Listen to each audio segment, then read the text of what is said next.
want it.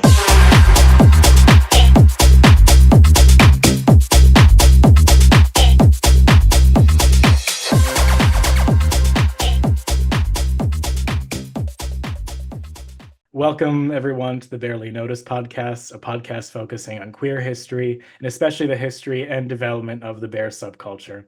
In this episode, we are joined with a returning guest, the great Dr. Les K. Wright, as well as a new guest, Mr. Benjamin Koll, to discuss the sociological trends, thematic concerns and challenges, and contemporary communal issues within the bear community today.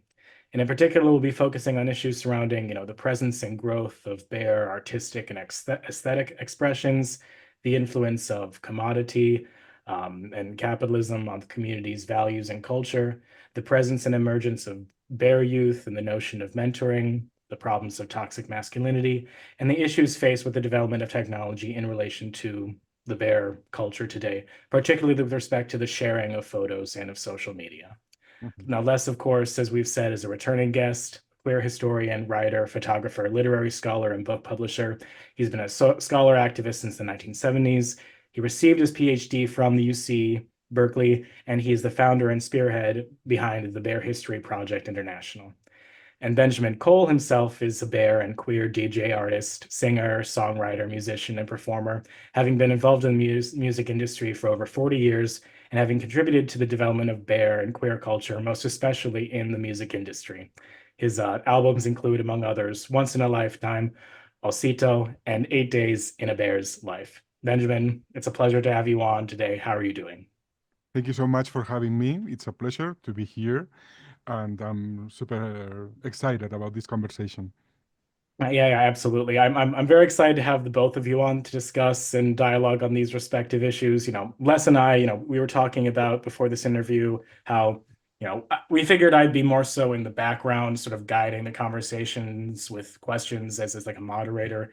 And yeah, before we begin, maybe I could just turn the discussion over to you both and ask if you have any opening remarks or questions to begin the episode. Les, please, can you? Let me see. I guess the first thing that I would say is that, bear identity, community, and culture, only started, not even 50 years ago, and we have grown into an international community and culture at a phenomenally fast rate. And it is a very thriving and viable and complex and multi-layered culture. And, kind of my own work is like, as in my own personal writing, I do a lot of autobiography in great detail so that it becomes a kind of a universal story. Similarly, bear culture is kind of like, a subculture within a subculture. But at that level, it's still, this is the whole world that we have within our own little culture, which I think is a very special one at this point in time. Yeah, we've come a very long way since the beginning, since the 90s, and it has evolved. It's a very rich culture nowadays. It's difficult to follow everything that's happening, but it's very interesting because there are many sides to this, to the expression of the community, and it's very interesting where it's taking us, because one of the constant words you listen, I try to listen to a lot of, be aware of what's been created, and one of the words that comes across more often is acceptance. Many of these guys creating stuff that's related to the vision of the bear community, they always start by saying that the bear community, it's about acceptance and about, everybody is welcome, which is a great thing. But we need to discuss. I think we need to talk about this as well. About being that welcoming. Yeah. I just want to interject briefly. I think that is like really key at this point in time to talk about in an honest way, as honest a way as possible. because it reminds me of, the 1970s, and in the US gay culture when, bear community first arose, Matt Crowley's play The Boys in the Band and Larry Kramer's novel Faggots were both attacked because they were not showing the gay community in the most positive light. They were, in fact, conveying, these is realistic portrayals of what, at least in certain segments of gay society, being gay was like. And people didn't want those dirty secrets aired in public, if you will. Yeah. I totally get that. In my case, my work is mostly aspirational. What do I try to sell? It's mostly a fantasy. I try to convey what I should be.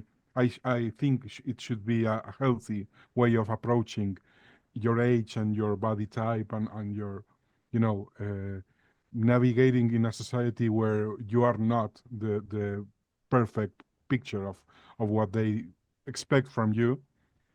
Mhm. And my creation, it's usually aspirational, so I understand how certain uh, parts of the gay uh, establishment would not like us to be seen as as failable or human, or because Yeah. in the end that's part Yeah. of the agenda of the, you know I had to deal in my time with many mass media gay moguls, and their biggest concern is always that you will say the inappropriate thing that will drive Coca-Cola away. you know. Yeah. Yeah. Yeah. So this is Yeah. maybe it's a simplistic way of saying that I understand where those guys came from. Yeah. Also, my perception from what I saw when I was a kid in my 20 somethings from the gays that were in their 40s, in the 70s, that there was a lot of elitism before. I don't know. That's something I would like to ask you. Did you perceive that elitism back then? Oh, and elitism. Yeah. Okay. Yes. There was an elitism. Well, like, you know, there was a long tradition in among American gay men to, um, you know, you know, immerse themselves in high art and high culture, as a way to have an identity. It's kind of hard to put my finger on that specifically, but it was a common way. I mean, and I kind of started out that way too, being in the middle of nowhere, and there was a world beyond this awful, you know, Mhm. black and white, Kansas and in the Depression world that Dorothy Gale came from. And high art was, the technicolor exciting world out there. Um, and there was a lot of, and I learned later that there used to be a lot of elitism that as a way, I think, of distancing themselves from homophobia, maybe internalized homophobia, that while they may be, kind of on the physical, biological, whatever level, tainted, that their cultural superiority was a psychological distancing from that kind of, the understanding that they are actually culturally inferior. They would Yeah. manifest themselves as superior. The Um, point is, talking about bear culture, I think for them, if we go to the origins and look forward, for them we were like the underdog, like we were a subculture of guys that didn't fit the their taste or their uh, physics, the Mhm. look. Also, there's something social there about bigger guys had it very difficult in the 90s in the United States with the economy. It's a social group that hasn't always been with they have been the worst treated by medical services and even finding clothes was something difficult for a big guy for many years. So when it comes to the expression, what's happening nowadays, I think it's more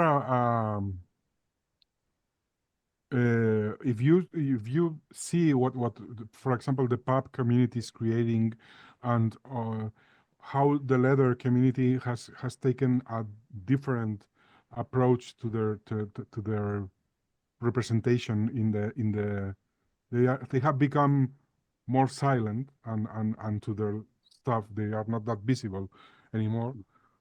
And how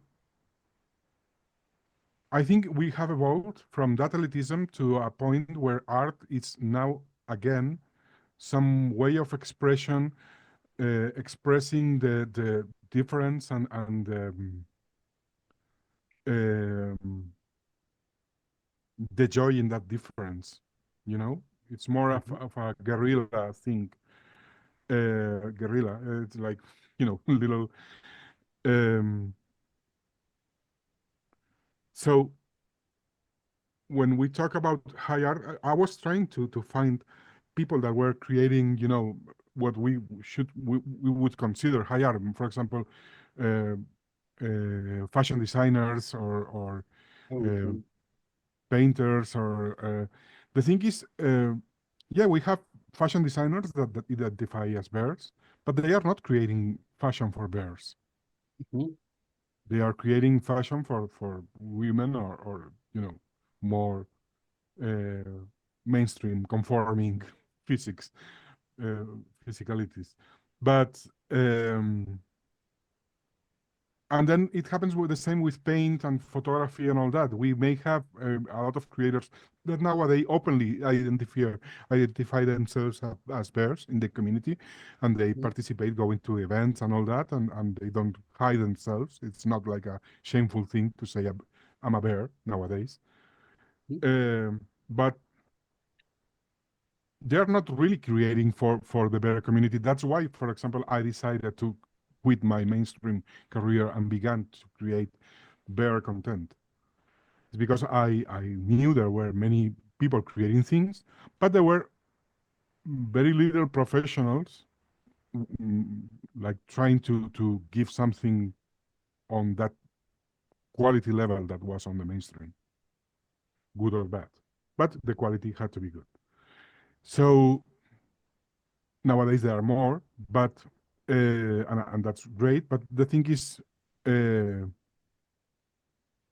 it's difficult to find, you know, someone who would be creating art that could be considered, museum worthy. That's creating anything that's related to the world of the bears. They may be bears, but not. That's my point of view regarding that. Okay. Well, I think I may have emailed you, Benjamin, and touched upon. Um, when when the Bear Book came out, it became clear that it needed to include, visual representations of what what are we talking about? What are bears about? Mhm. So and bear artists or who are themselves bears or gay artists who you know were found bears attractive, were making art. Lurch in San Francisco did a lot of sketches that he's kind of famous for, at least there. And there were other guys, and of course there was the the porn, the erotic, commercial, taking pictures of bears, to sell for sexual pleasure. Mm-hmm. And that kind of, the point of it was to make money by generating images that people would buy. So at any rate, because of that absence of representation, I organized what I called Bear Icons art exhibit, and co-curated it with a bear photographer by the name of TJ Norris. And I learned through him how to curate an exhibit. And we put it together. It showed in Boston, in Provincetown, in Manhattan, and in Washington, D.C. from 1999 to 2001. Okay. And it was curated as a professional exhibit, and the content was everything, from the kind of cartoons that some of which were erotic, some of which were kind of generating fantasy images, and I kind of and idealizing larger bodies, older bodies, hairier bodies, as well as photography, both documentary photography and fine arts photography, painters, and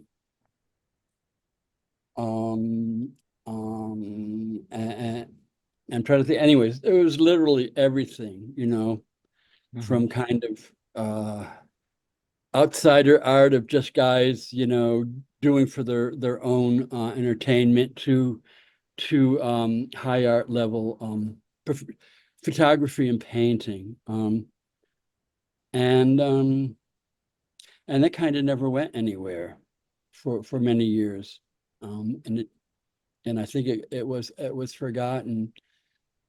But at any rate, several of those artists, I think, are well known, and the what I would classify as high art artists are John Rand, who was a photographer in Southern California, who did incredible black and white photographs of bearish men, older guys, very heavy guys, tattooed guys, kind of a whole range of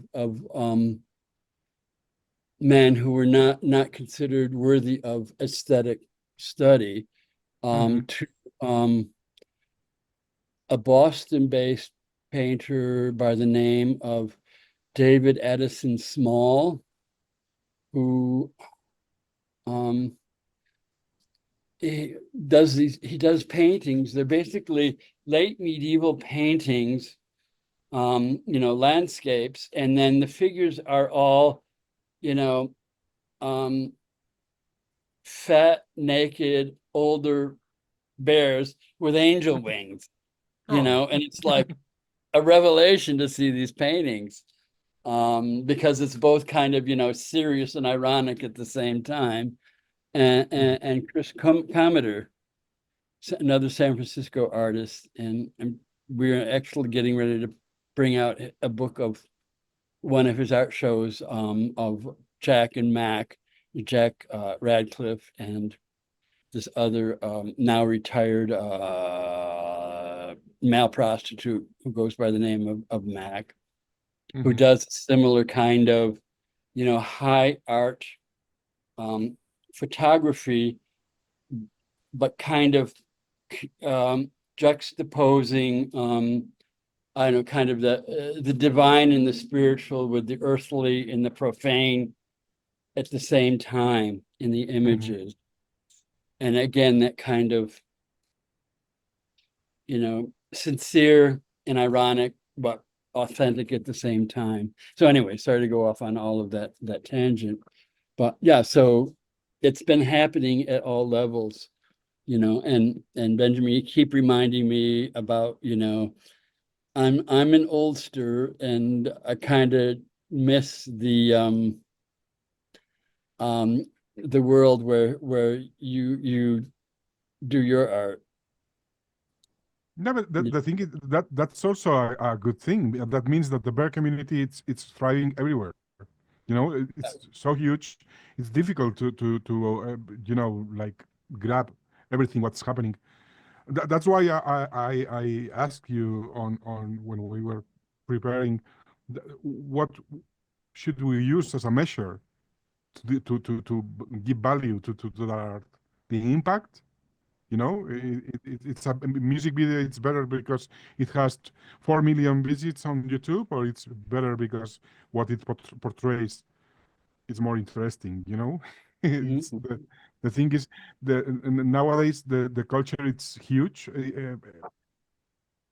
There's like a different expression in every country, and that's great. And that's I think I think it would be wonderful if we as a community had the enough structure to could, like showcase, give a platform to all that expression and that creation that's happening everywhere, because it's not happening out of, it's not people that wants to be on a museum or things themselves as they are doing, something that will impact the art world or community. No, it's a culture thing. It's a expression form, and it's a way of expressing themselves and putting out there images and things that they relate to and don't find on the mainstream. And that's my take on what's happening nowadays. That's very interesting. If I can interject for a second and ask a follow-up question with respect to bear art and aesthetics, do you think that it makes sense to understand art as a form of activism, or should or can art exist as a form of activism within the community? And do you think that artists, creators, content creators, do you think that they have something of a responsibility to present the community with respect to their own values? That that second part is very interesting.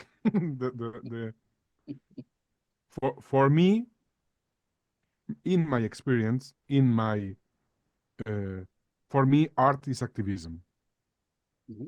It always has been. I always try to live by doing what I like, what I love, and I've been lucky.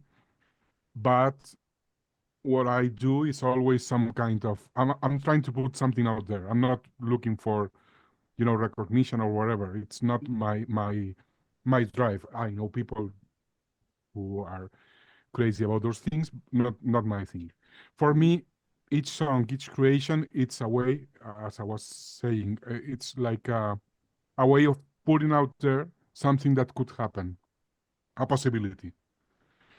Because I learned very early on, I've always been an activist in some sort of way, always been involved in organizations and all that, and I discovered very early that you can, sit and talk all you want, but what matters is action. What matters is going out there and doing things, and the most little thing, the tiniest little thing you could do can change the world. And it's something, for example, in my case, in my experience, when I started doing music, I had an idea. My idea was, we need music, our community. And I was not talking about the bear community, I was talking about gay in Spain. Because in Spain there was a lot of homophobia. The 90s were and the 80s, oh my God, homophobia was not only institutionalized, but it was on TV, it was constant, and our gays were seen as the clown, as the, it was awful. And I said, I know we can change things, and how can I do something? By putting out there music that relates to our sensibility. And that was my plan. And I'm happy to say, I can say nowadays that I did it.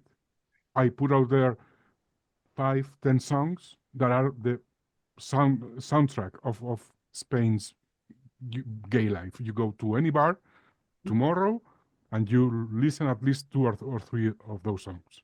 And those songs are done by a gay guy with gay themes about gay life, and it's all gay. And I'm super happy about that. It was a struggle. I got mugged by record companies. I'm still vilified by a part of the establishment there, but I don't mind. I don't care about that. I don't. They have even tried to take me out of the credits of the songs. That's crazy, like that. Yeah. But I don't care. Yeah. Yeah. It's not my, and that's the thing. If me, who was a little kid from a little town with no connections, with no whatever but strength and work. If I could do that, any other guy can do it. It's possible to I'm trying to find the words to make change with your creation, with your art. That's why I try to support so many upcoming, and because someone will be able to change more things. And there have been many others. I'm not a unique case. But the thing is, I really think that art, it's can be a changing force. The problem is record companies, big record companies, don't expect change from Taylor Swift. I don't have anything against her, but I'm setting up an example. Don't expect change from her or Lady Gaga. Lady Gaga, sorry, it's a lie. It's all smoke and mirrors.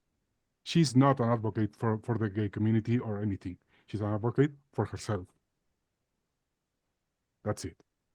No. But creators over history have come across with ideas, with things that can change things.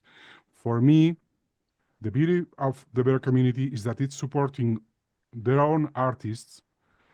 Nowadays I can pay for my treatments because I have my subscribers and people listening my music and all that, and I'm not in any radio station in the world. It's all the bear community. Mhm. So I think, yes, there's an expression. The expression is valid. I think the expression, it's nowadays a form of saying, I'm here. Mhm. And it could take us places. The only problem I see nowadays is that the bear community is under attack. Not in a organized way or, like a conspiracy thing. It's not like that. But the problem is that gay capitalism and all that will not allow, like a free expression of talent, and they will not allow that because they are too scared, is what you were saying. They will call out whoever who dares to present something that's not in their vision. Hope I made sense with this because it's really complicated. Yeah.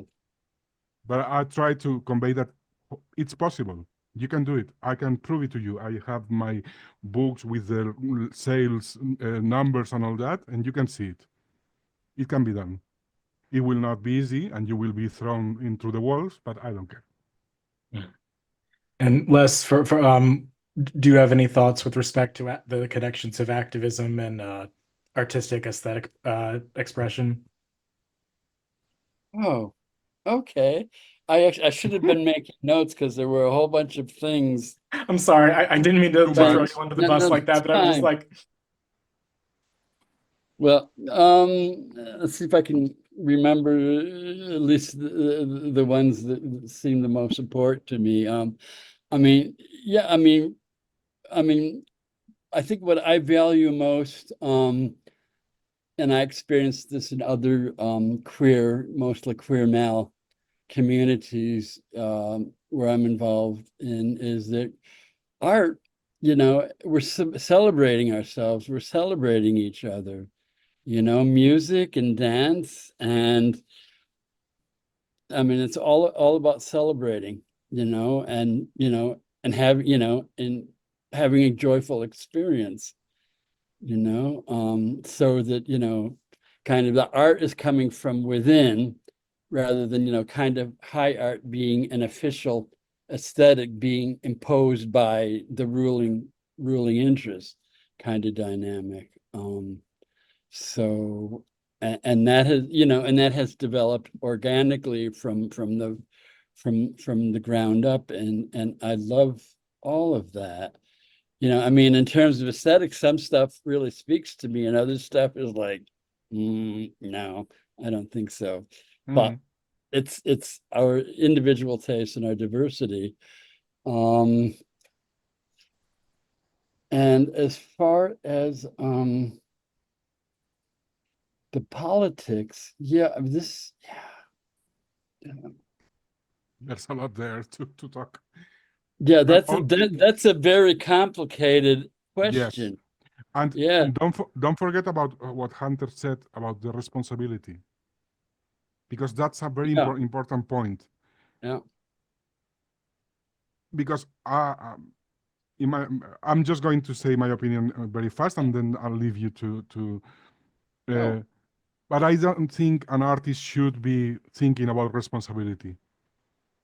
I think an artist should be doing, expressing themselves, because if we were talking about responsibility, punk wouldn't exist, for example. And punk mhm, brought a lot of interesting things to the table. So, and there are artistic expressions. Who defines what's moral and not? There are people creating images that are, for me, can be like too much, but there are expressions of mhm, their something that's there telling them put that out there. mhm, So in my opinion, we cannot. You know, the problem when I began to talk with gay mass media back in the 90s to try and make possible that there were music for our community, they started talking half a year in, when we had the first hits, they started talking about responsibility, you mhm, know, and that became judgmental. And that suddenly it was like, you're good, you're not good, you are appropriate, you're not appropriate. And the problem is that then someone came in and said, but we can get $3,000 from Sony if we put this artist on the cover. yeah, yeah, So, my opinion, art should be a free expression, and whatever floats your boat, yeah, as you, because it's always interesting. The fringe, the fringe areas are always where things happen. yeah, absolutely. Yeah. Um, yeah, I just recently finally put together um um and published as a column, Bear Tracks column, Bear culture. And one of the things that became very clear to me through all of that is that all of the bear artists that I can think of and other culture workers, um, pretty much everyone um, is doing it, out of personal commitment, out of personal passion, out of love. People are doing it because because they love the community. They want Mhm. to share with the rest of us what brings them joy. And to me, I mean, that's like classic bohemianism. And I certainly count myself in that culture as well. People are, and I call it authentic art, I guess. People are not doing it because they're going to make money at it at all. And that allows the authenticity to be there. For me, for Yeah. example, when I do a video with guys kissing and all that, and I have to fight for years with YouTube, the point is not to end up with that video on, any TV station. The point is to have that video out there so the guy in a little village can see that video and say, hey, I'm like that. I want to kiss another guy. Yeah, that's it. Yeah. That's the point. I liked what you said about how artistic and aesthetic expressions need to be made independent of, and maybe even juxtaposed against concerns about money and capita. Because I think that serves as a nice segue into the next question with respect to maybe the connections of capitalism and maybe its influence on the rest of the community, the bear community, but even maybe just the gay community at large. If maybe I can ask this question, how has capitalism, in your respective, how you see it, how has it influenced and at times commodified bear community? Well, I just want to make one observation. It's kind of a bridge to them, which is, high art was possible because of patrons, people with a lot of money and power who could pay artists to do the art, because either they would do the art they wanted, that the powers to be wanted, or liked what the artist was doing, kind of to the other end of, Robert Mapplethorpe, who broke a lot of taboos, also had patronage, which allowed kind of outsider art to emerge into the mainstream. But I think maybe it's important to make a definition or to set grounds on. For example, I totally agree. Patrons are necessary. I myself pay for my things with my patrons, my subscribers, and my following, and it's great. I'm devoted to create things for them. I'm daily sharing things, stuff with them, and I work for them. They are my patrons, and I understand that.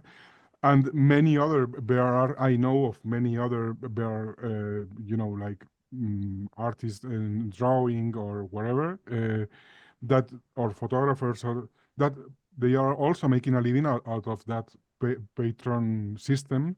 That nowadays it's not like like the big money or whatnot, but it's enough to pay for bills and food, and that's great. You can just live and have a nice life, and that's it. The thing is, one thing is that, and I think capitalism is another thing. We're talking about RuPaul Drag Race and those producers and their outlook on the gay community, what they are deciding to present. Or we are talking about the advocate, the people behind those magazines. That's capitalism, because those are enterprises. They are not doing things for the community. They are doing things to make money. They have a market there, and they. So I don't think we can put in the same place nowadays, because there are not really. We don't have. Hopefully, some days we will have a Mapplethorpe again on the bear community. Someone like that. But nowadays it's not happening. It's something more in the low level, normal level, or whatnot.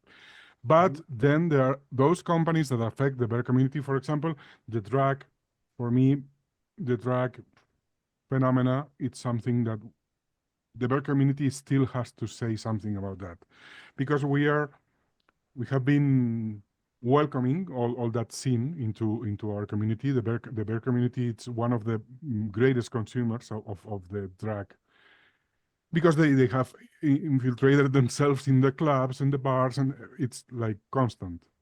But then we are not reflected. on their shows, or we are not presented there. The Mhm. the the the the the, mm, the physics that they are promoting, it's the conforming, like muscle twink and all that, but not, you can rarely see a bear or any bear sensibility reflected on those shows. Um, Yeah. and also they are, and I'm going to be go a little lady bunny here. They have, they are like promoting things and behaviors that are not really healthy for the community. For example, the reading and uh, um rewarding the bullying aspect of the gay community. If you can insult your friend and throw your friend to the trash and and drag it, you'll be the winner of today's episode. And it's like, what the fuck? we Yeah. we we started a community to protect ourselves from bullies and not having to learn how to use a gun or our fists or how to throw a ball. And now we have to learn how to insult our friends. Mhm. That's a symbol. I don't know where that comes from, but it's the same corruption I saw on the press. I had some relation with the press, the gay big, media and all that, and I saw how it got corrupted, and it got corrupted with things like that. They Yeah. began to narrow their vision and and decide for and turn the wheels into something that's not representative of anyone, but a more mainstream vision and all that. So, and mostly for me, capitalism is about corruption. It's about selling our values or trying to impose a thing in exchange of money. It's like, I'm going to take money from Coca-Cola. I'm saying for an example. Oh, I have Pepsi. I hope that's okay. Yeah, no, it's a really care about Coca-Cola, and they usually don't even care about us. But the thing is, any brand will pay, and you will take money and assure them that you have leverage on that community, and you will have income and what's the name, conversion from that uh, investment. So I think we should separate the terms. One thing is the economy of the bear community, and another thing is the enterprises that try to infiltrate themselves and use us. Well, I took notes, and so they fit in at different points of from what you were just saying, so they don't have there's not a logical. Anyways, Mhm.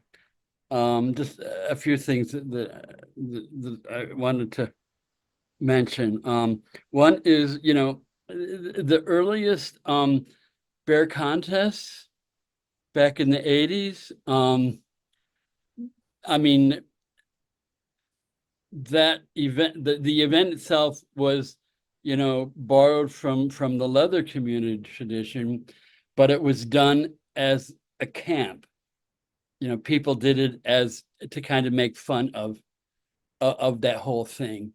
And yet Mhm. over time it became very serious, and Sash Queens got really nasty about who is the most very beautiful anyway of all, so that kind of thing was something, starts out, and if it becomes of greater value, then it gets co-opted and mainstreamed, and there's been so much of that kind of reversal of all of the original bear values have, Mhm.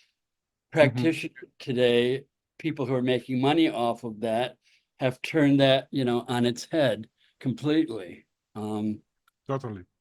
and for me, the whole muscle bear thing, my understanding, I mean, as I saw what was happening, was when Jack Radcliffe became the cover bear on Bear Magazine, that was kind of like the birth of, oh, there is such a subcategory as muscle bears. And that whole, creating a hierarchy of beauty, to me, I think of it as a kid, within the community, as a kid to, within the African American society in the United States, degrees of darkness have the same kind of hierarchy. The more light-skinned African American you are, the higher your social value. And anyways, in a kind of intergroup value. I mean, oh, yeah. I started my small press, Bearskin Lodge Press, precisely because there are artists and writers out there that I think need to have their work in print made available. And it's stuff that, the big publishing houses will never print because they're not going to make a lot of money on it. And therefore they don't consider it a value, because to them, great writing or great art, however you want to define that, only has value if they're going to make money on it. That's So it. anyway, we need to continue our, outsider tradition of preserving that stuff. And the last thing I wanted to mention is, as as I've been, doing more and more interviews with people in the bear community, I have, I have only found one muscle bear willing to talk to me. The other ones won't, including Jack Radcliffe. He's never been willing to talk to me. I And in have turn, two for you. I have two for you. That was, oh, I mean, okay, yeah, contacted them. great. And the other is, kind of the bear event, the bear weekend organizers. The ones that I have interviewed, their groups are all, they're nonprofit organizations.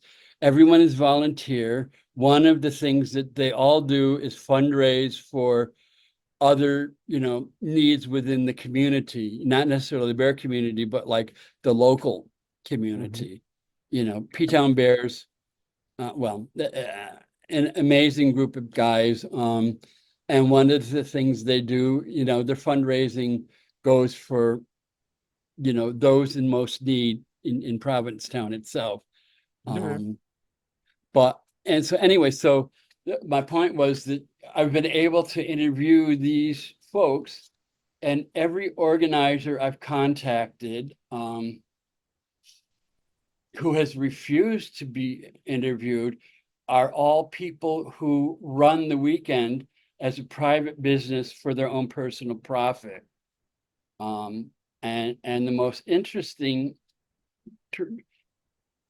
experience I had with that is, there is a guy called Scott Browsard, who owns and runs There's a Bear Weekend in Asbury Park, New Jersey.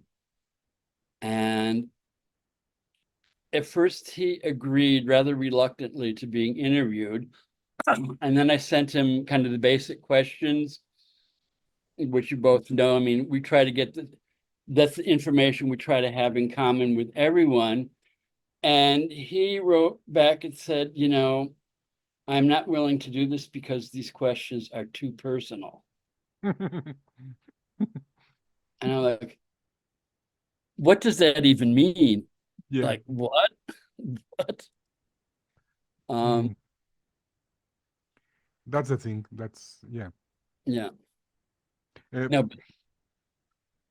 No, so I mean, that kind of brings us back full circle to, the people who are in it, to make money for themselves, who, may not, they're like maybe clueless of what it means to live in bear community. Because, anyways, I speculate about. No, but you're touching something important there, and that's true. It's happening. We my husband and I we help in a few bear events, and we help those we think they are real. They're really things that are good for the community. But there's a lot. There are people that have seen value and money, mostly coming from the muscle bear community, and they are turning this into business, and not always it's not always a very clean business, and this is saying a lot. And I'm totally it's not surprising they are not willing to reply to answer some questions, because they don't want that out there. But it's the Yeah. truth. It's happening. It's like a horror movie. Last year there was a lot of very dark tactics from some entrepreneurs against traditional bear events Okay. to try and overtake them, to take them over. And Mm. yeah, that's happening, and it will keep happening, because there's not like anyone that protects that in any way, in any sense. It is not. Do you feel that commercial forces, like reality shows or fitness brands, have they impacted body standards or ideals Of within course, the broader community? of course. Yeah. It's I had a friend. He's no longer with us. He was a bear. He was very known in the 90s because he was behind some organizations in Europe for big guys and big bears and all that. And he was a tailor. He did the base designs for clothes. You know, he worked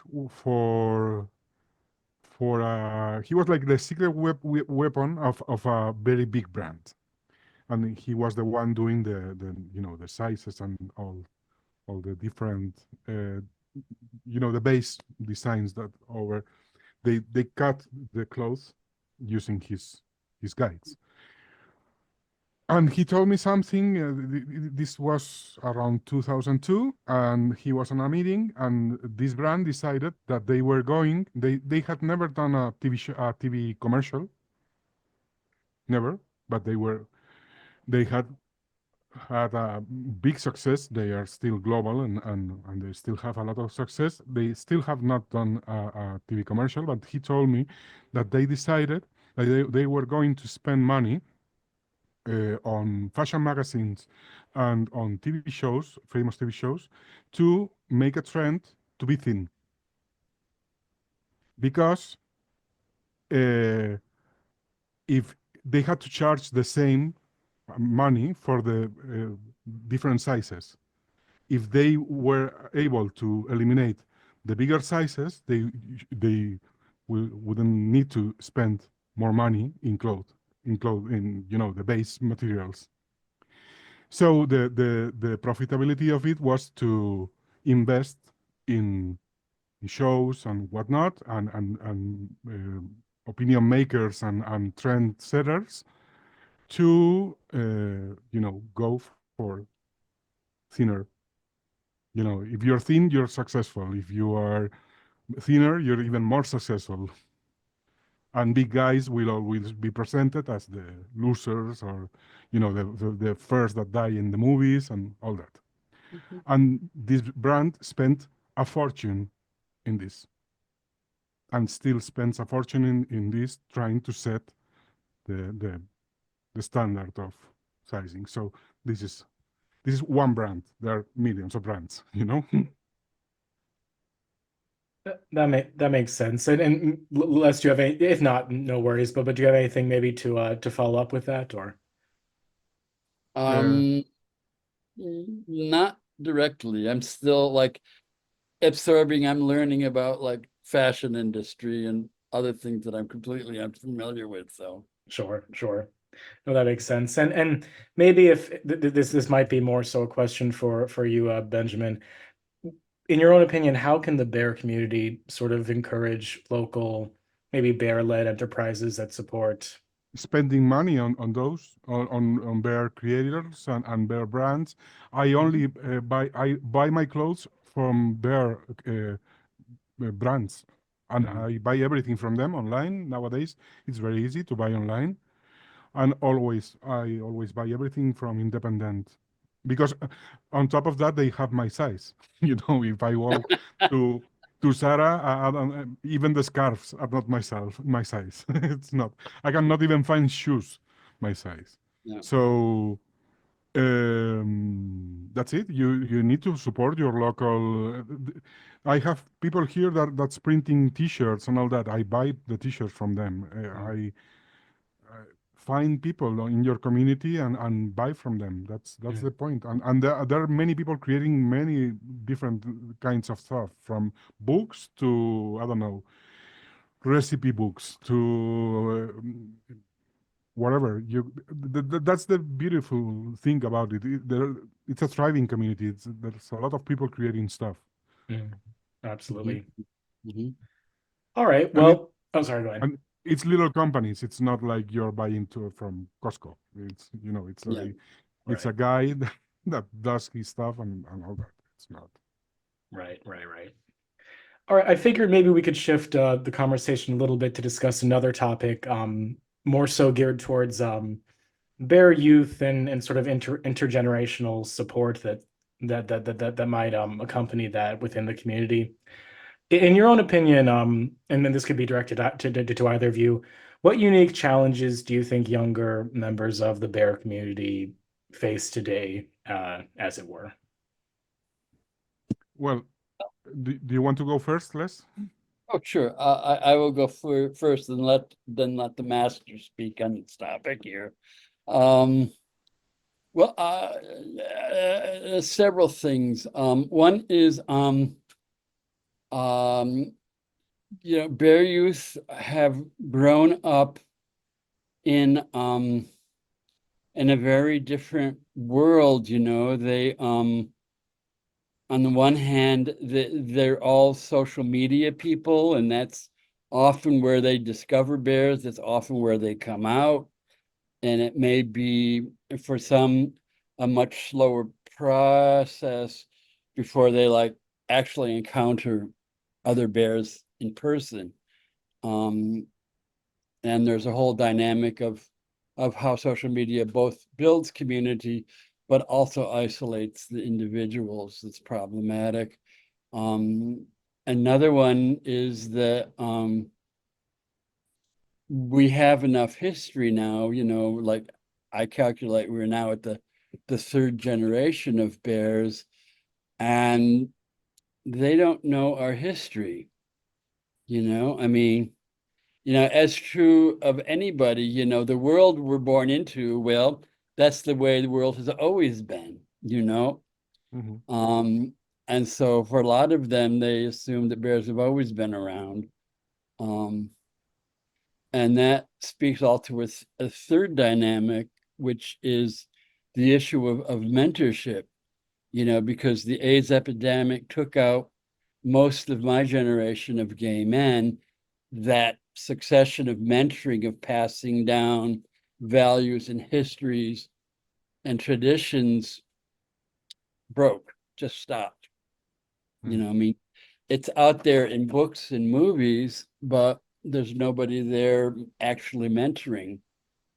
For people don't know that information is out there. And I am seeing now that some, I guess there would be second generation bears, are starting to take upon themselves the responsibility of mentoring younger bears. And that's, again, it's kind of arising organically as people have recognized the need for that. And I know some I think are doing this kind of out of personal intuition, and others are doing it because they know of of the break in our history. Mhm. For me, it's my gay dads were very important for my understanding of the world as a gay man when I was 20. I met my first gay dad. Yeah, there was a guy he was like 45 and I was 20. Uh, I was like that, and then there was another one that was 50, and for me they were very important to discover culture, to discover how to navigate the scene back then, how to uh, how to have relationships, how to many things, because there were no books. If you were gay, you had one problem, but if you were a gay bear, you had two, because I'm sorry for you had two problems because there was no information whatsoever when in the early 90s. So for me, those figures are really important, and I think it's really great to have that when you're growing up, to have someone who gives you some kind of uh, clue about how to navigate society and experience, and it would be great to have that tradition of passing over that knowledge and all that. And I think because of that generation that was lost, um, I think it's now our generation the ones who need to like somehow take over and say, hello, we are here, please ask, we are here to help, and just ask, and we need to be available, and to be there and respectful of the process of the kid, because in the end you're not there to hook up with him, you're there to guide the guy, so it's a different thing. um, but I think it's important to it would be great to have a more, to make it a tradition, to set that as something that could, then the next generation could understand that there will come a moment when they are valuable, their experiences, and it's also a way of fighting ageism, because in the gay world, I don't know nowadays because I'm not that connected to the youth, but back in my time when you were 40, you were dead. It was like you're out.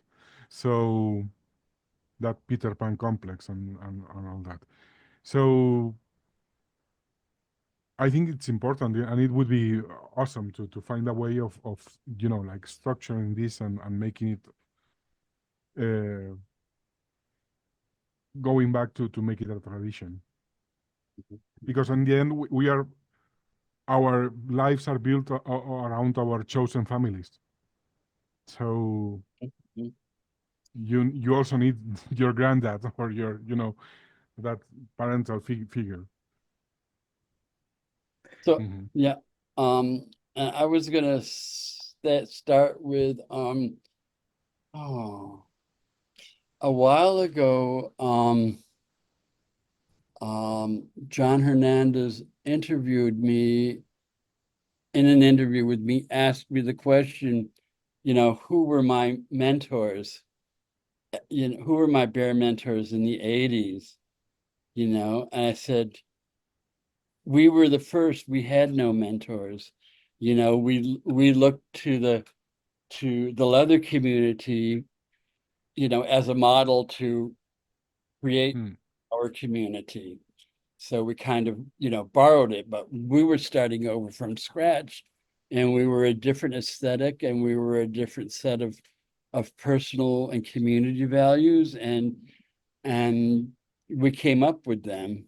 I mean, it was not like we sat down and wrote the Constitution. It again developed organically out of what we recognized that we needed to do, coming together as outsiders and becoming kind of insiders within our own group, as an escape from, as protection from, as a healthy, mutually accepting or group. because we were outsiders elsewhere. And I think one of the things about mentoring and transmitting our history is that we need to keep the awareness alive of what our founding values were, because a lot of bears think that being a bear just means you have certain physical dimensions and you don't have the kind of personal values and the principles of acceptance and valuing all body sizes and those kinds of things that have been usurped by both profit making ventures and the whole muscle bear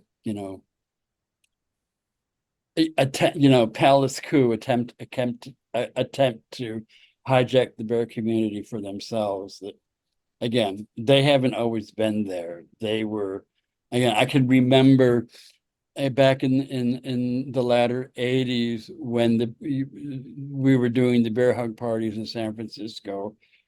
Every once in a while an A-list type muscle bear would come. And you could see, I mean, watching them, they came with this sense of entitlement and they expected to be worshipped. And everyone just kind of, ignored them. I mean, not kind of like giving them a cold shoulder, but just, you're just another one of us here in the crowd. And you're no more important than anyone else here. And that did not go over well with them.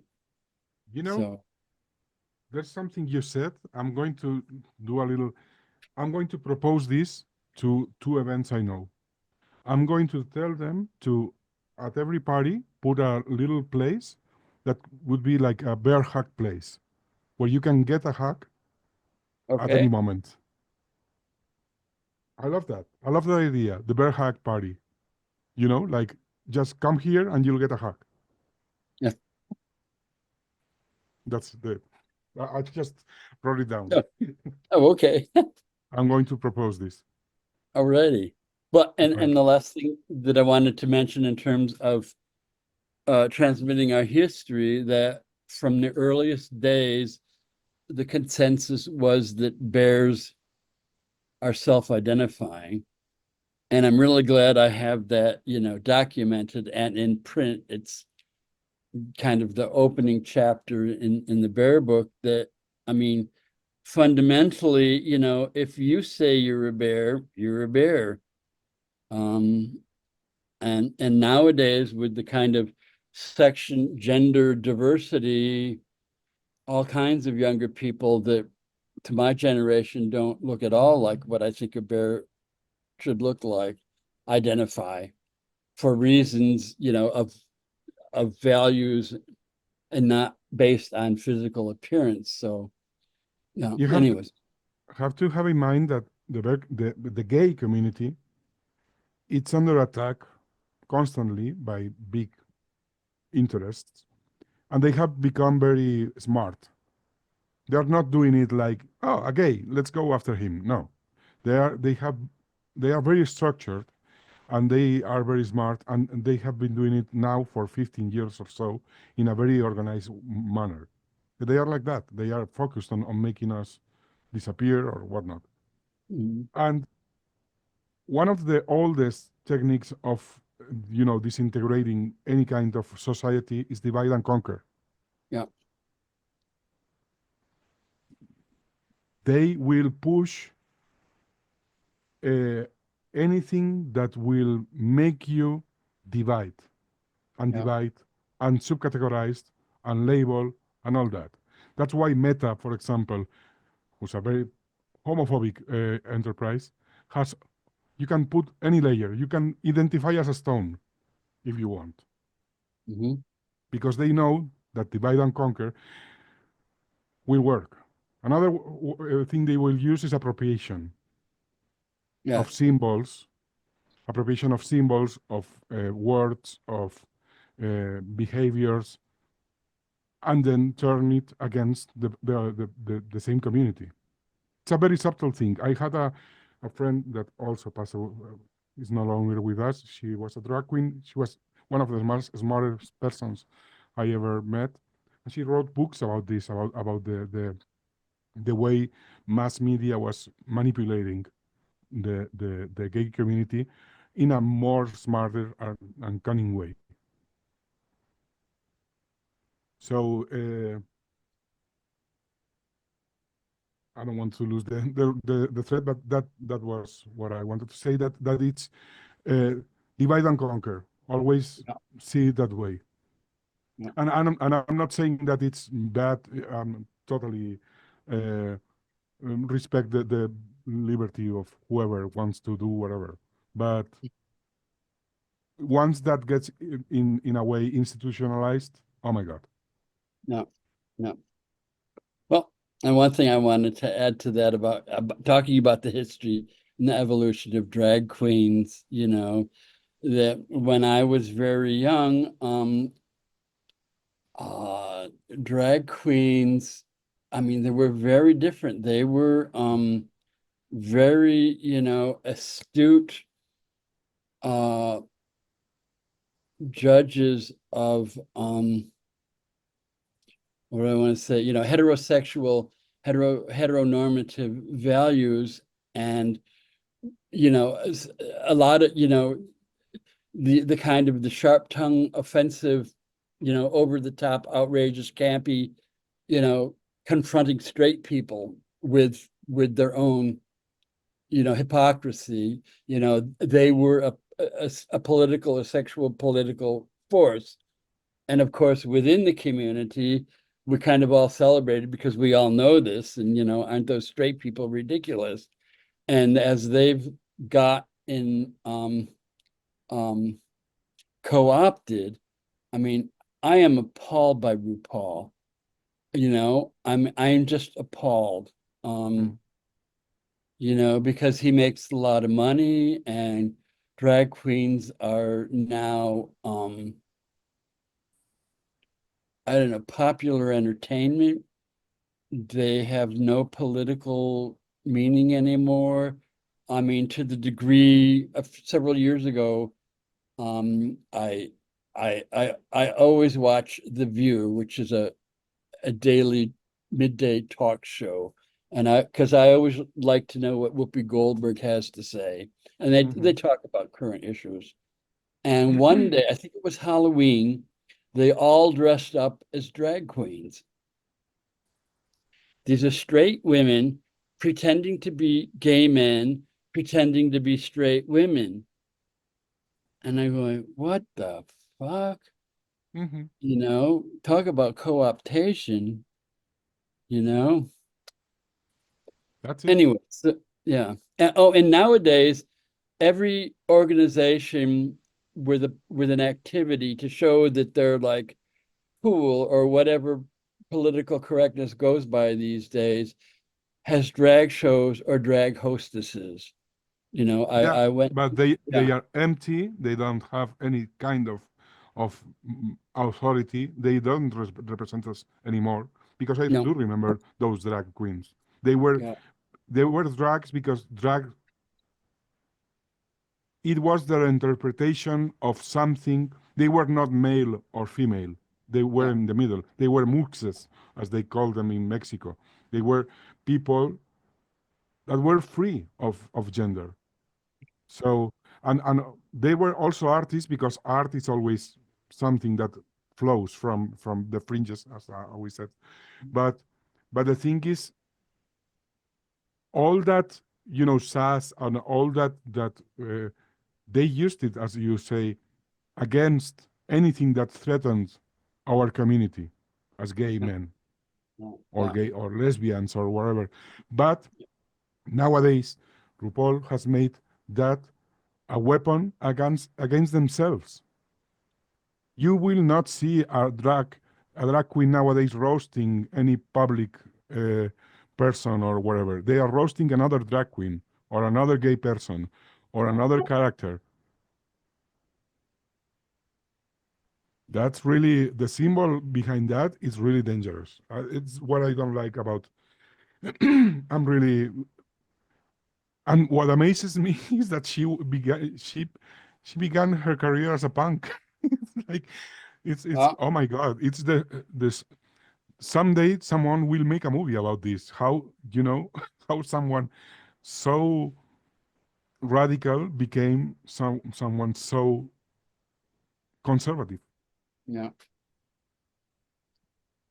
And it's a time bomb. It's I think he has managed to destroy the drag essence and the meaning of what it's being drag, because nowadays it's like an angry group of people saying outlandish things, and it's not.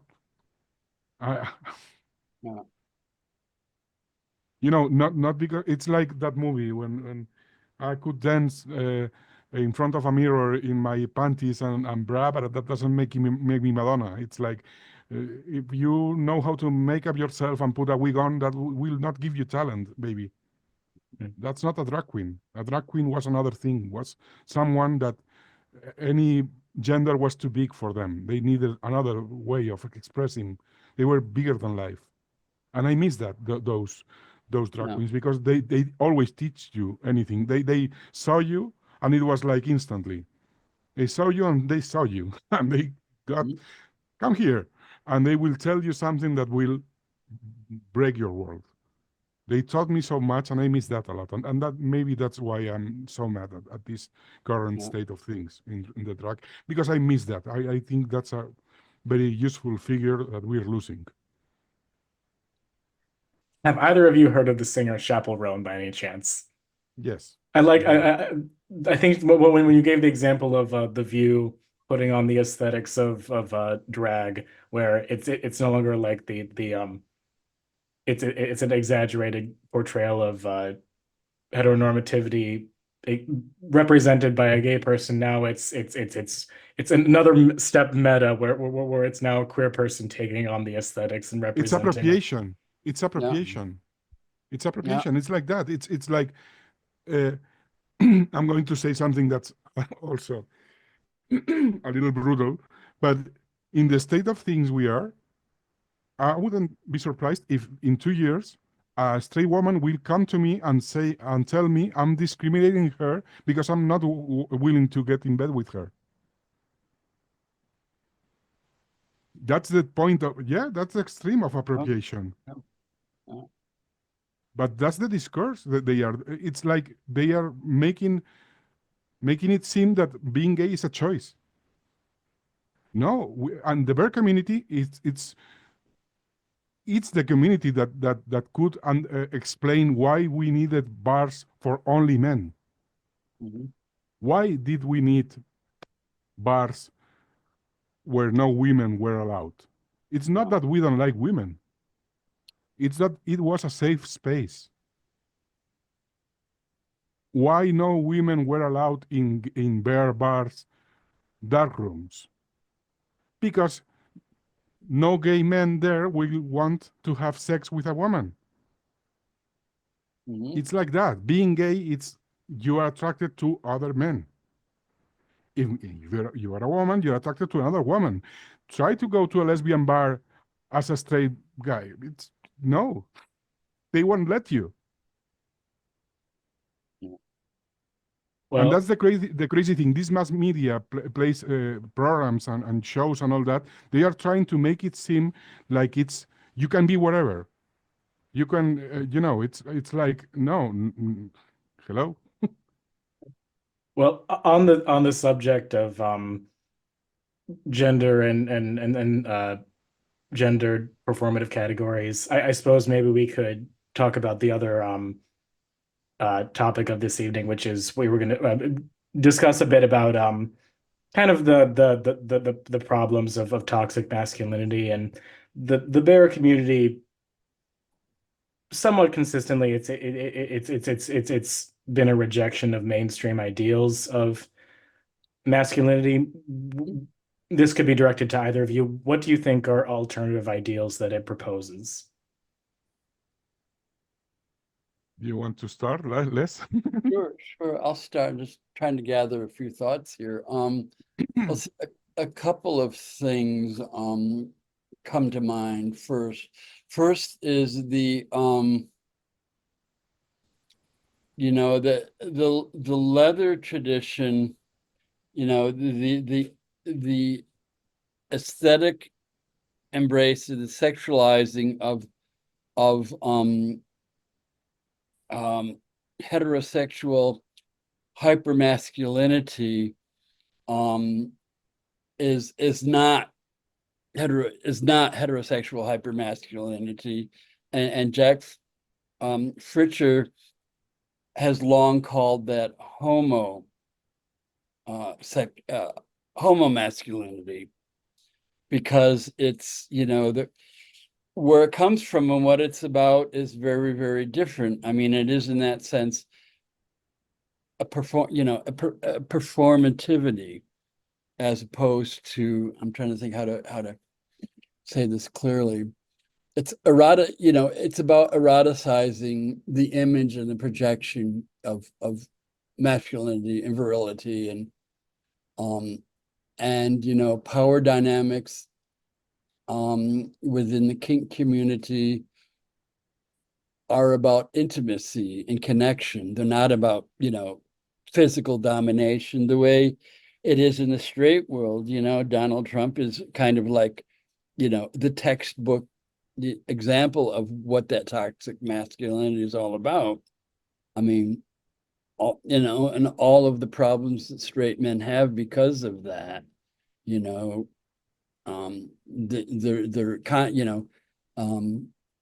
internal contradictions that creates, that there's no way to get beyond them without letting go of those values of masculinity. At any rate, and in the bear community, it's I've experienced it as a mix of that kind of embracing quote unquote natural masculinity, traditional blue collar masculinity, and sexualizing that, but at the same time embracing the feminine values of being nurturing and warm, and anyways, and those other kinds of I don't know, motherly kinds of values, protection, and so forth. And and in terms of the academic world, they have no interest in us except for that bare masculinity, which I'm borrowing a phrase from sociologists of what they call hybrid masculinity, of mixing kind of traditional heterosexual masculinity values with something counter to it. And in our case, it's since straight society defines gay men as women, no matter how hypermasculine you may appear, you're still a woman in heterosexual perspective. Mm-hmm. Anyways, there's just a couple of things. What I'm going to be a little more radical here, Okay. because first of all, I don't think we should be justifying ourselves and our desires and our what attracts us. I love something that remind me when we were. First of all, I would say that toxic masculinity it's a heterosexual thing, and it has to do more with machismo and the way they treat women and value others, than how a man will treat another man in the gay community. A man in the straight world will be competing with the other men. There will be a distance. There will be, something that's like a barrier they will not cross. It's like we don't hug. Two machos, they will not, like uh, show any kind of emotional uh, behavior because it's a jungle for them. They are competing. They are trying to get the next trophy or whatnot. That doesn't happen in the gay community. Two men relate to each other in a different way. If there's a minimal attraction, there will be a closeness. There will not be a barrier. There will be a different way to relate. So that toxic thing, I think it's another one of those concepts that the mainstream is trying to impose on us. Because, for example, I remember in the 70s the movie Kerel by Fassbinder. Yeah. That's a temple of the leather imaginary and all that. And that's a movie where I think it defines, Fassbinder was very smart because it defined very well what a man sees on another man in the gay community when it's not, when he's not, like that feminine guy that the mainstream tells him he should be. Straight world will say we are women, but we are not women, we are men. And our way of understanding manhood is different. And we, as gay men, we define that by aesthetics. For example, for me, the leather community has two sides. One is the aesthetic side, and the other is the behavioral aspect of it. The aesthetics are really interesting because it's an interpretation of what it means to be masculine and testosterone and all that. It's an interpretation. It's a new way of interpreting what it means to be masculine in a man without losing the attraction and the without putting barriers towards other men. You are vulnerable. And that's one thing that movie, for me, expresses very well, that you can be masculine, you can be tough, but you are also vulnerable. I don't know how to say that word, but I think you get it. So Yeah. that's one thing, the toxic.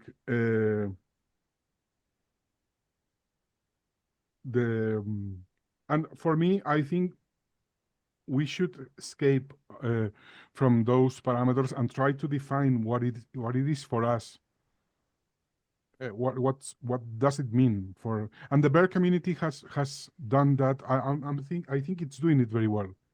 Defining what it is to be a man, a gay man that it's not trying to play with dolls. I don't know, which is fantastic, but it's like a different thing.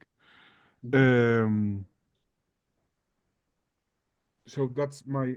I had another note, but I can't read it. No, No I worries. have Well, yeah. One other thing I wanted to add to that, it's kind of came to me in a formulation that I can express, and that is you know gay bear aesthetics, and also in the Leatherman's world.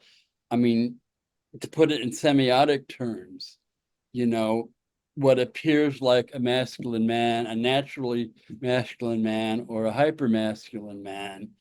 I mean, those are kind of visual. It's a visual language which we define in our own terms.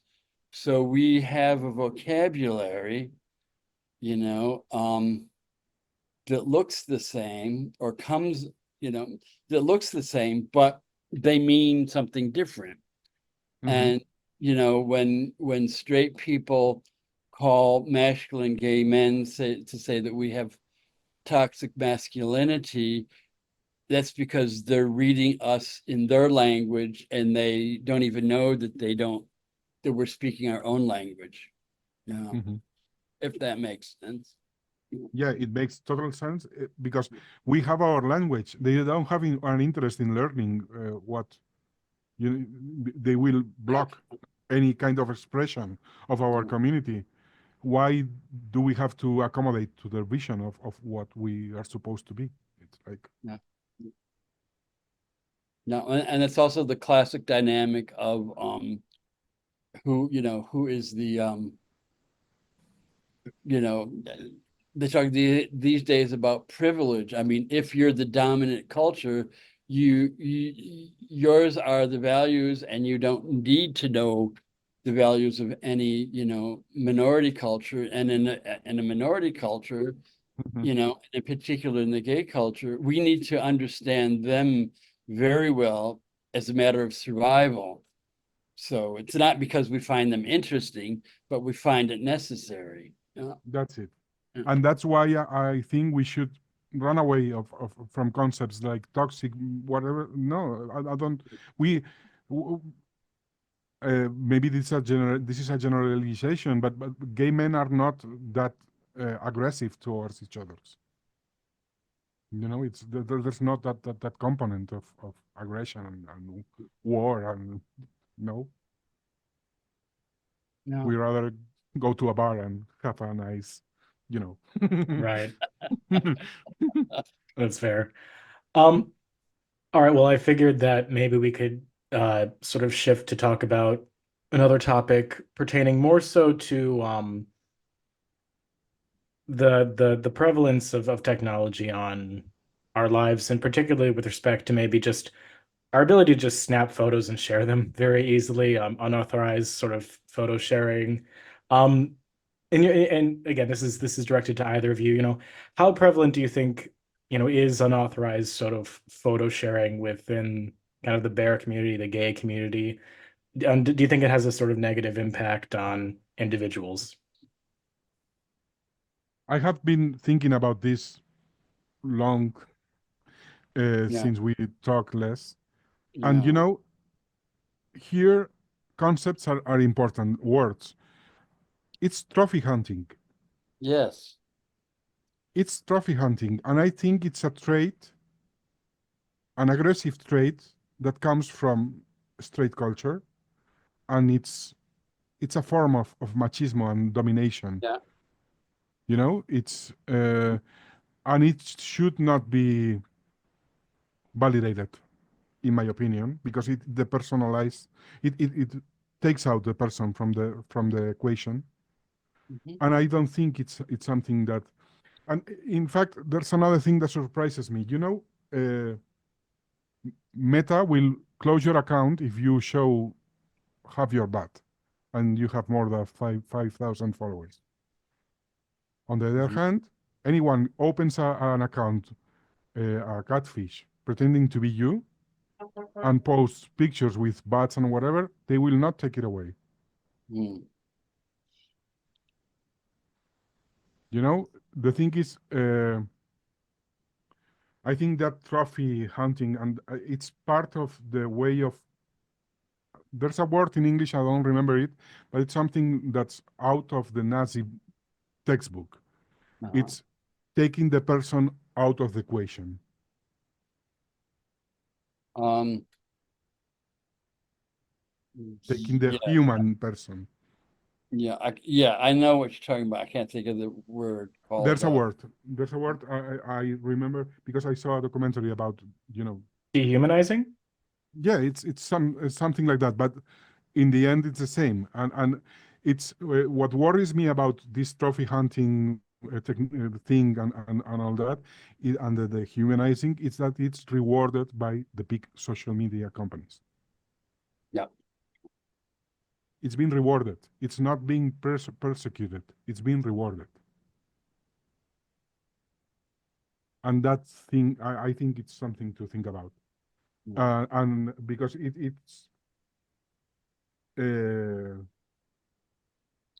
it's really a problem nowadays for many people, and I can just begin to think how a younger guy will deal with this. But for example, in my case, I have been dealing with this for years now, and it's a nightmare.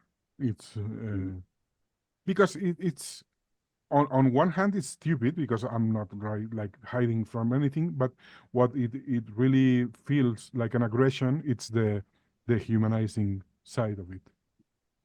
That's what for me feels like an aggression. I don't have any trouble with my body or whatever. I'm a nudist at heart, so what? But the problem is when they use that as a weapon.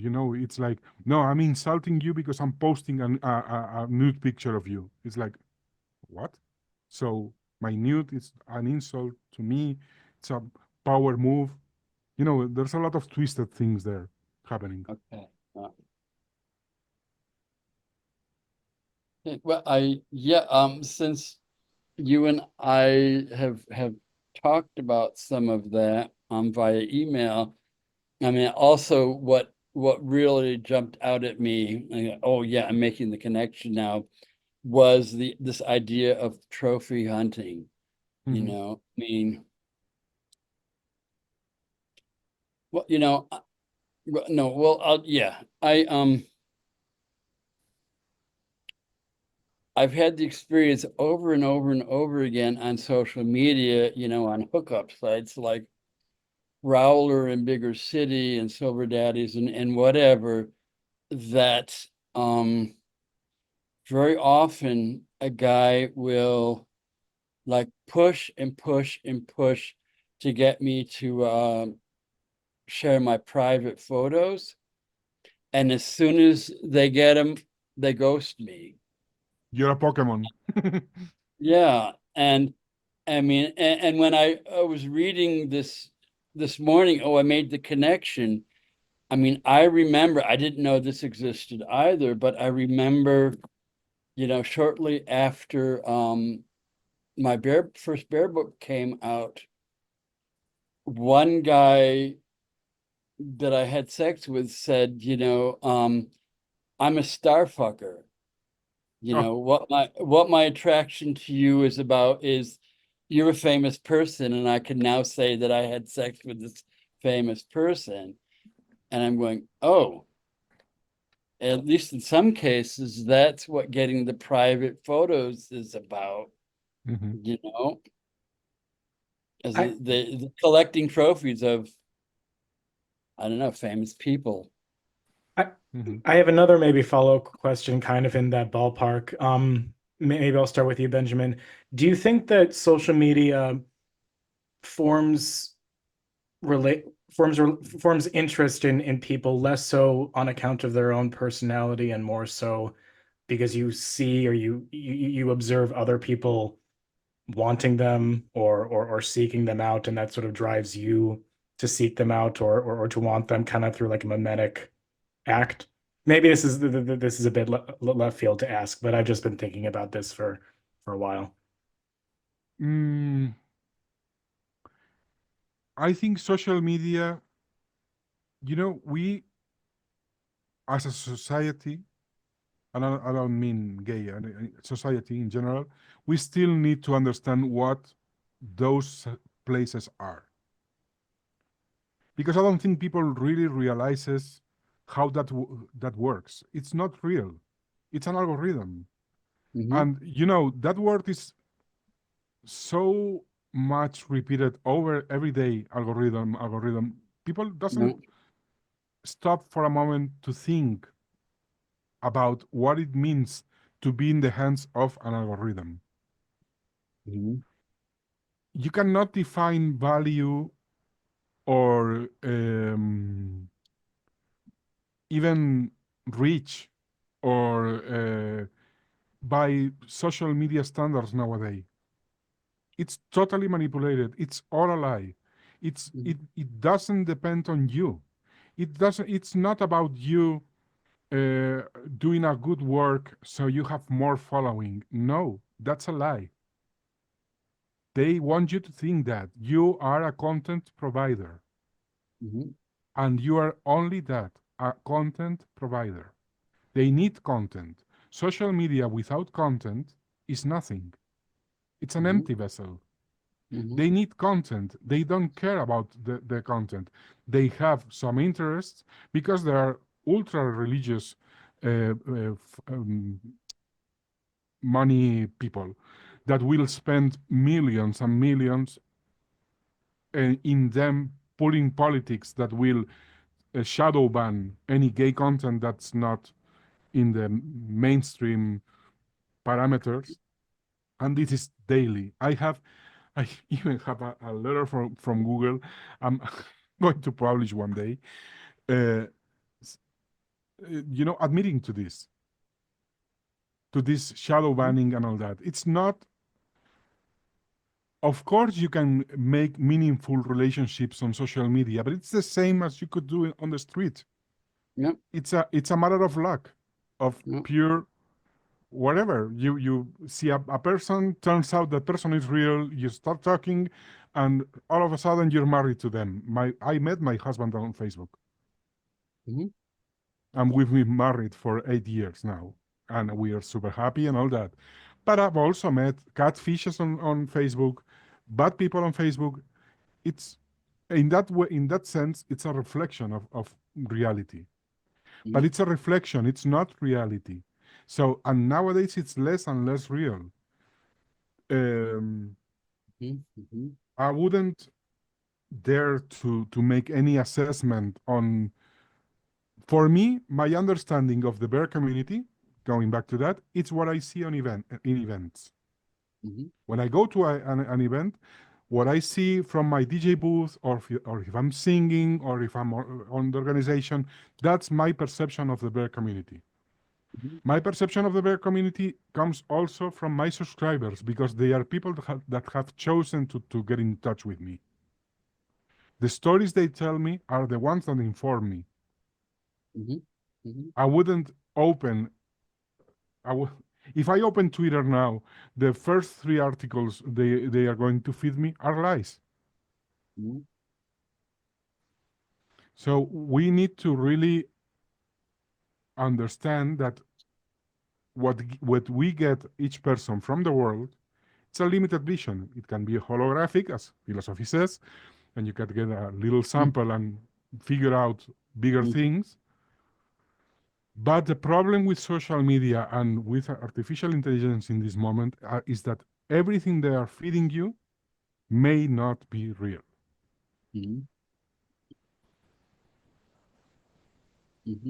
So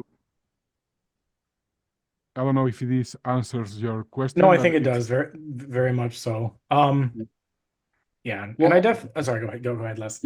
I just wanted to add, because again, this is part of my learning curve. I often talk about, the dream world of advertising, where nothing is real. It's all about fantasy to get you to make the corporations make money by believing the fantasies. And I see that, as an even more, more insidious version on social media. And I've written, to the in one of my columns, and I myself I'm sometimes victim to it, that if you follow on social media what's going on in the bear world, it's like, oh my God, bears are, they're wealthy and they're beautiful and they have perfect lives. And what is wrong with me? I don't really, I know there actually are people like that out there, but I don't know any. I personally have not met any of those people. And so and it has that negative impact of making us feel bad about ourselves. That's it. And back to that basic, the rule of advertising is that if you buy this product, you'll have a better life. That's it. That's marketing. And the thing is, in the old times, marketing and all that was about feeling, looking for needs and trying to meet them. Nowadays, they manufacture the need. Yeah. Well, and not only that, I think you could make the case that the reason, the way that advertising is set up is to where it's less about maybe the quality of the product itself or how it's relevant to your own needs, and more so Mhm. because you see other people wanting it, desiring it, or That's that's why Yeah. there's such negativity and envy and all those negative things around in society. You know, about these last elections in the United States, many people is saying that people has voted through hate, you know, hating each other and all that. That's significant. That's important because that all has been created by Facebook, by TikTok, by TikTok is it's for me it's like if I could define anything as evil, I think TikTok would be it, because it's designed to make you feel bad about yourself. It's designed to make you feel you're not doing anything, you're not doing enough, but in a bad way, because you have to make a fool of yourself, you have to be ridiculous, you have to, you know, dehumanize Mm. yourself to get approved by society, and it's like Mm. fuck. Yeah. Right, Yeah. right. On that note, Sorry. uh, on on that thought, I suppose maybe we could start to draw the interview maybe to more of a close with some of closing Sure. questions, maybe with respect to you know what do and again directed to either of you, what do you think it constitutes sort of the core values of the bear community, and why are they in important to preserve? Do you want to start, Oh, Les? sure. I'll go first because again, there's something here, there's something there. I got to put pulling strands together. What I'm hearing and what I have witnessed somewhat, you know, this legacy of being open and accepting and relatively non-judgmental is something that has provided an elasticity for, you know, this ever expanding section gender identities happening in the queer world, that all of them, for those who feel drawn, are embracing themselves in a bear identity. And that kind of, by that diversity itself, kind of does require a greater acceptance than is prevalent, say, in the gay community at large. And it challenges, especially the older of us, to, you know, to practice what we've been preaching, you know, and I think that's very, I've been very heartened to see that developing. And as I've been, you know, going to events, you know, in person now, I'm seeing, you know, the whole spectrum. I've been to events that are of, you know, kind of the traditional bears. Like when I went to Rehoboth Beach Bear Weekend a couple of months ago, it was like, this is what I remember. These are, you know, classic bearish guys, and there's a lot of positive energy, and I'm just flourishing in this kind of um sexual flirting. I mean it's not people are on the hunt openly, but just kind of this, you know, flirting with each other in the sense of being a part of, and, you know, being validated because, you know, we all find each other attractive and we're being playful about it. And for me, I really enjoyed that. And I've also, you know, when I went to P-Town Bear Week, there is the whole range of people showing up, you know, and a kind of, you know, at least on, you know, on Commercial Street, this, you know, being welcoming of everybody. But then also they were having specific parties for I forget exactly, but for trans bears had an event, leather bears had an event, and so on and so forth. And okay, it really is happening. And this is what it looks like in practice in the real world. So yeah, that's one thing I would say. Yeah. Hmm. And I've completely forgotten your question, so I'm going to stop there. No, it was No. about what defines nowadays. Mm. For Oh, okay. me, what I hear from the younger bears I meet and see here and there, it's all about acceptance. That's the word they most use in any language. Yeah. I think it's the bear community is the place where more, for example, elder guys can feel safe. You can go to a bear event and be older than be 50 and feel Mhm. integrated, accepted. You can go to a bear event and be a heavy guy and be accepted. You can be a chaser and be seen and looking for bigger guys and you will be accepted. You can wear a puppy mask and you will be accepted. Whereas if you go to another kind of event, you will be judged, you will be Mm. excluded, and you will feel very alone. Yeah. And this is not something I'm making up. It's just what happens when people from our community try to go to another to other events. They are not that welcomed if they manage to get in. So that's the biggest difference for me. It's like the only problem I see in the bear community nowadays is that we are so accepting that we are letting ourselves be appropriated by other subcultures and Mhm. be and we are being toxified by people like the muscle community. I'm sorry for them, but they are like that. They are very judgmental and they are very focused on the looks and the appearance and the age, and that's sad.